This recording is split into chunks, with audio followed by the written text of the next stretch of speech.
Magandang araw po mga kaibigan.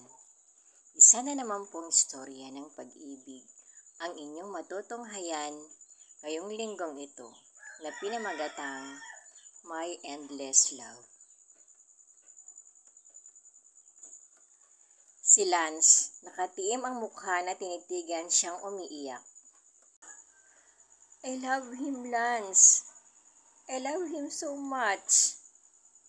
At muling humagulgol ng iyak. Tell me what to do, Joanna. Huwag ka lang umiyak ng ganyan. You've been crying for ages. Lord, I can't bear you. Bumukas ang pinto ng library at pumasok si Lenny kasunod ng yaya nito.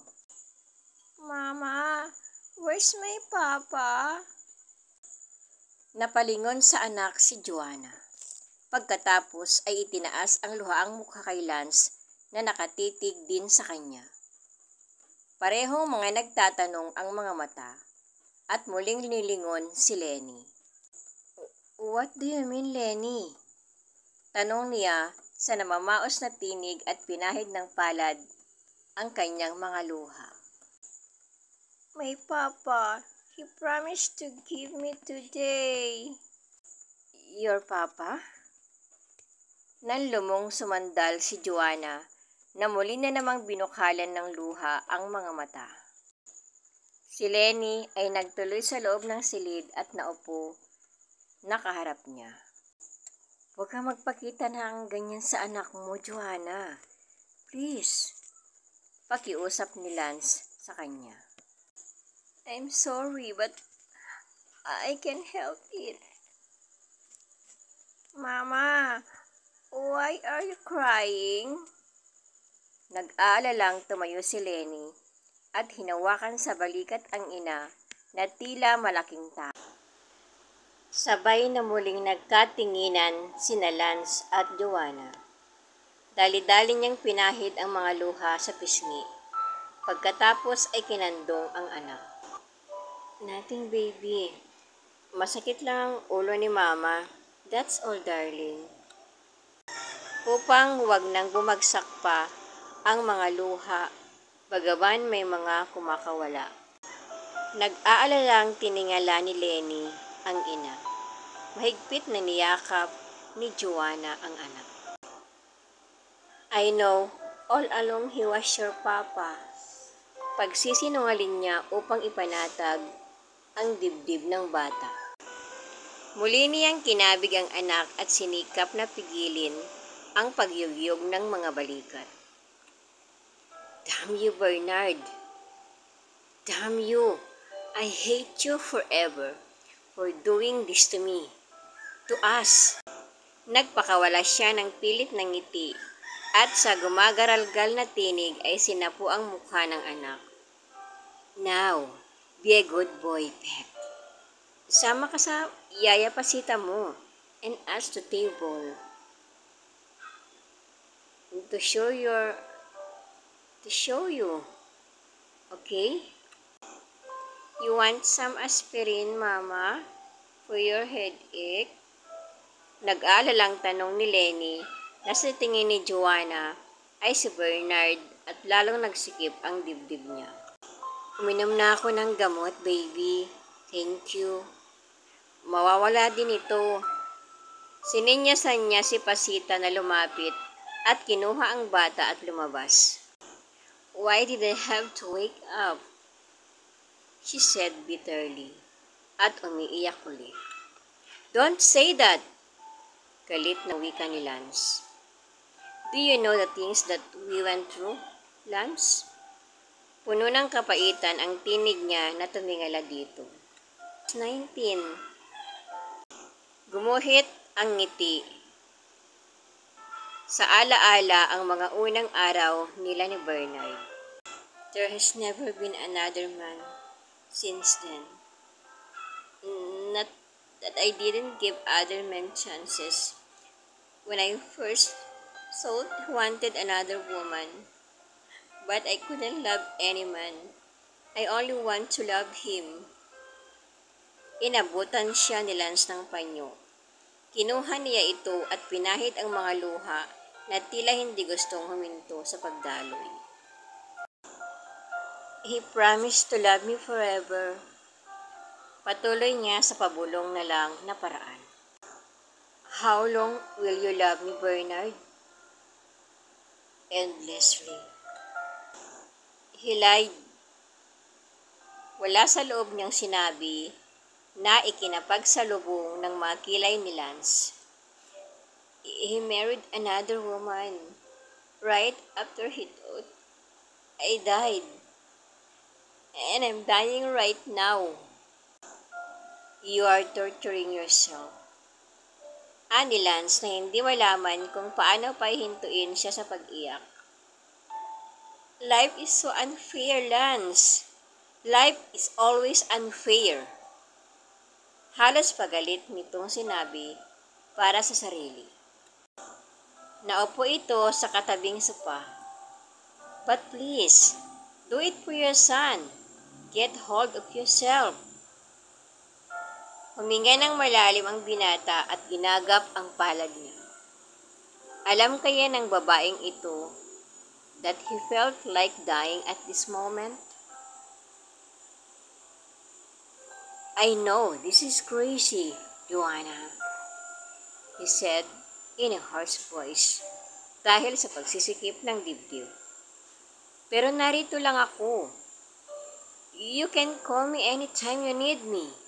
I love you, and I am willing to marry you and be Lenny's father, if you will have me. Lance, it doesn't matter if you don't love me now. Agap nito. Maybe, in time you will learn to give a little of your love. That would be enough.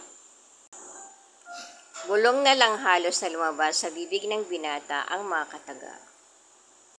Oh God! Bulalas ni Joanna na isinandal ang ulo sa sandalan. Pinuno ng hangin ang dibdib at sinikap na ikalma ang sarili. Pagkatapos ay muling humarap sa binata. I want you to pack and come back with me to Manila today. Joanna, kayo ni Lenny. Sandali lang siyang nag-isip. Walang dahilan upang manatili sila ni Lenny sa villa. Bernard was devastated as she was. Nakita niya iyon sa mukha nito kanina. He cried as she cried. Para ano? Sasaktan lang niyang higit ang sarili. He is married to another woman, and that is fact. Wala nang makapagbabago noon. Yes, I'm packed. Hindi ako magtatagal. Tumayo siya. You are not going anywhere, Joanna. Kayo ni Lenny. Ang makapangyarihang tinig ni Bernard mula sa pinto. Ang tangka niyang paghakbang patungo sa pinto ay nauntol. You can't keep them here, Bernard. Galit na protesta ni Lance na tumayo rin. Stop me if you can. Hamon ni Bernard. Nag-aapoy ang mga mata sa galit. As you wish. Sagot ni Lance na sinasalubong ang mga tinig ni Bernard. Akmang hahakbang palabas si Lance. Mabilis na itinukod ni Joanna ang mga kamay sa dibdib ng binata. Tumigil kayo! Anya sa galit na tinig at binalingan sa Bernard. You can't keep us. You will stay here. Agap nito sa sasabihin niya sa nagdidilim na mukha. Sa ayaw mo at sa gusto, kayo ni Lenny. Are you mad? Sigaw niya rito. Hindi mo ako mapipigil rito, Bernard. Perhaps, sang-ayon nito sa protesta niya. But my son will stay. Nalaki ang mga mata ni Joanna. Hindi ko maiwan ang anak ko rito. Hindi kita papayagan. Wala kang karapatang gawin yun. Mabuway na lang ang huli niyang sinabi. Wala ba akong karapatan? Banayad nitong tuya, kasabay ng paghamon sa tinig, and regarded her for a minute. You should know me better than that.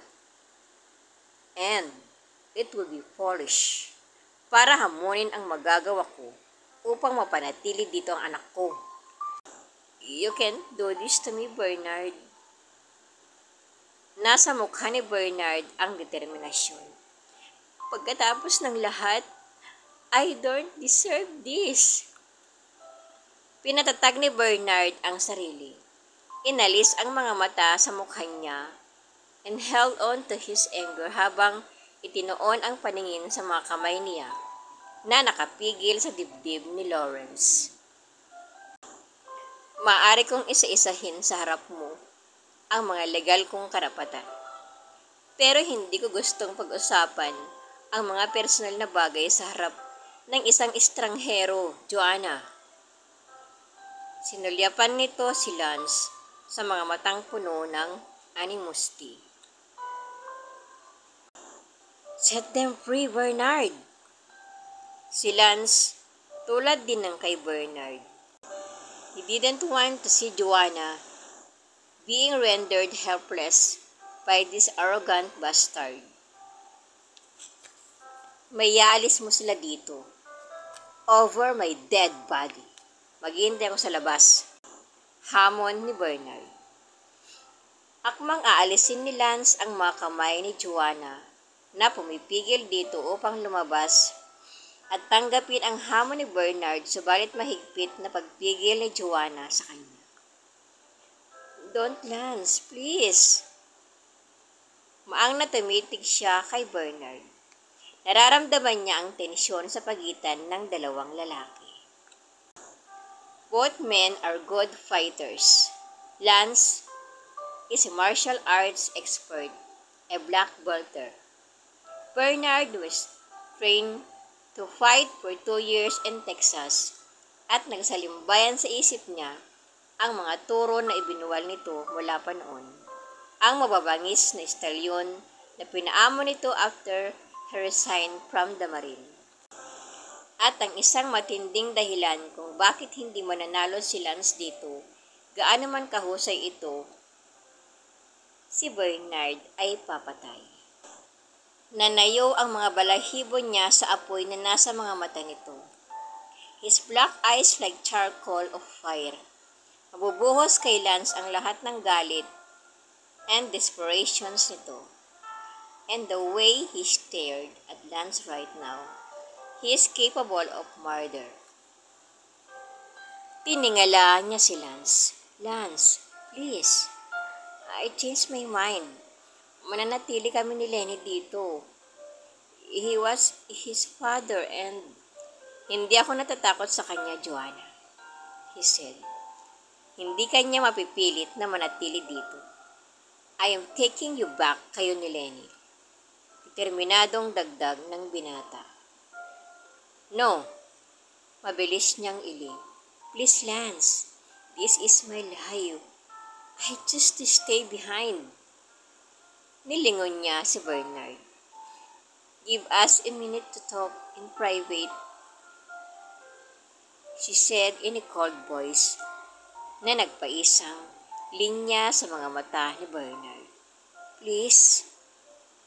Mabilis niyang idinagdag sa mahabang tono ng akmang magprotesta ito. Isang matalim na sulyap ang ibinigay nito kay Lance bago tahimik na lumabas. Nakahinga ng maluwag si Joanna. Don't listen to him, Joanna. Hindi niya, he is right, Lance. Sinikap niyang pigilin ang pagpatak ng mga luha and bit her lips painfully. Ipinagsalikop ang mga braso sa katawan and walked in circles sa loob ng library. He can never be right, Joanna. May asawa siya. Anak niya si Lenny at nasa kanya ang lahat ng karapatan. Papayagan mo ang sarili mong maging hindi nito kayang bigkasin ang salita. He is married at anong sasabihin ng mga tao? sa pananatili mo rito. Hey Diana, nakikita mo ba ang ibig kong sabihin? Paano kung ipilit ni Bernard ang sarili niya sa'yo? Mabilis siyang umiling upang pasubalian ang huling sinabi nito. No, Lance, I knew him too much para maniwalang gagawin niya yun. He won't do anything to harm me. Sa pagkakataong iyon ay kumawala ang mga luha niya. Sa kabila ng lahat ay nararamdaman niyang mahal siya ni Bernard kung paanong tulad din noon. Sinisikap niyang maunawaan ang pagpapakasal nito sa iba sa sandaling panahong inakala nitong wala na siya. Pero hindi niya mapigilan ang sariling masaktan ng labis. Hindi ganoon ang uri ng pagkatao ni Bernard. Ano kung ganun ang motibo niya sa pagpipigil sa inyo dito? Hindi ko alam. It wouldn't be smart to tell Lance that Bernard loved her still. Joanna, alam kong wala akong karapatan, but ngumiti siyang pilit at tumingala dito. You have all the right as my friend, Lance, she whispered gently. At nagpapasalamat ako ng labis sa iyo. Hindi ko alam kung paano ko haharapin ito kung wala ka ngayon. And I appreciated it very much. But I love him. I love him. Umiiyak na siya. Isang mapait na ngiti ang pinakawalan ni Lance. Umiling at inihaplos ang mga palad sa mukha at tumingala sa kisame. Napailing ang binata. Almost all the women that he went to bed ay nagpapahayag ng pag-ibig sa kanya. Pero hindi pa man lumilipas ang isang linggo after he ended the relationship, may mga bagong karelasyon na naman ito. Ngayon nito natiyak kung gaano kababaw ang mga babaeng iyon. But they would pale in comparison with this dark woman who lived and died and lived again for only one man. At paanong ang mga kapatid nito'y naging successful at maligaya ang love life when they finally found it? Paanong ang kanya'y hindi? Lance, you must be paying. Bulong ng isip nito na mabilis ding sinalungat. I never deceived any one of those women. Antimano, alam ng mga iyon kung ano ang gusto ko.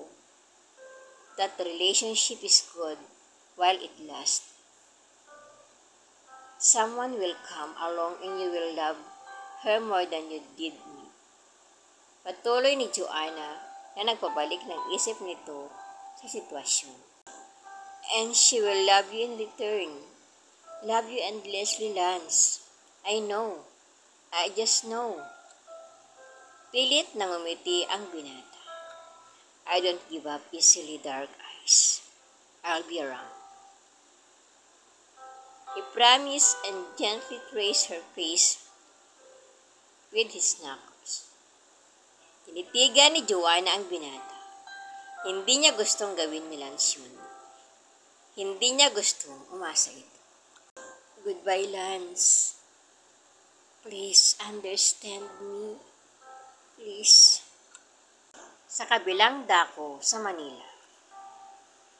May ilang araw nang aali-aligid sa mansyon si Ken. O kabisado niya ang loob at labas ng mansyon. Girlfriend siya ni Diana nang may ilang buwan at hindi mahirap para sa kanya ang mga bayarang tauhan ang pasukin ang mansyon. Lamang sa ilang araw na lihim na pagmamatsyag nang inutusan niya ay sinabi ng mga ito na ilang araw nang hindi umuwi si Diana. Kahit ang asawa nitong si Bernard. Isa pa, kailangan niyang maging maingat kung hindi, baka hindi pa siya nagsisimula Hindi pa siya nagsisimula muli na naman siyang balikan o babalik sa kulungan. At iyon ang hindi niya mapapayagang mangyari. Sa pabrika ay tumatawag siya at nagkukunwaring wholesaler and insisted on talking the president. Pero iisa ang laging sinasabi ng sekretarya ni Diana. She's still out of town. At hanggang doon lang ang sinasabi ng sekretarya. Magiging kahina-hinala kung pilitin niya kung nasaan talaga ito. Out of town. Hindi out of the country. Iisa lang ang ibig sabihin noon. Nasa isla ng asawa nito, si Diana. He will kill them both if given the chance. Maghihintay siya ng ilang araw at kung hindi pa rin uuwi si Diana, ay kailangang magplano siya ng mabuti. Kailangang makausap niyang muli si Charlie. Mga kaibigan, ano ang mangyayari sa pagsasama ni na Bernard at Joanna? May magawa kaya si Lance para ilayo si Joanna kay Bernard? Sino si Diana sa buhay ni Bernard? Mga kaibigan, muli po ninyong pakinggan ang ikalawang kabanata ng ating kasaysayan na pinamagatang Endless Love. Maraming salamat po sa inyong pakikinig. God bless you all.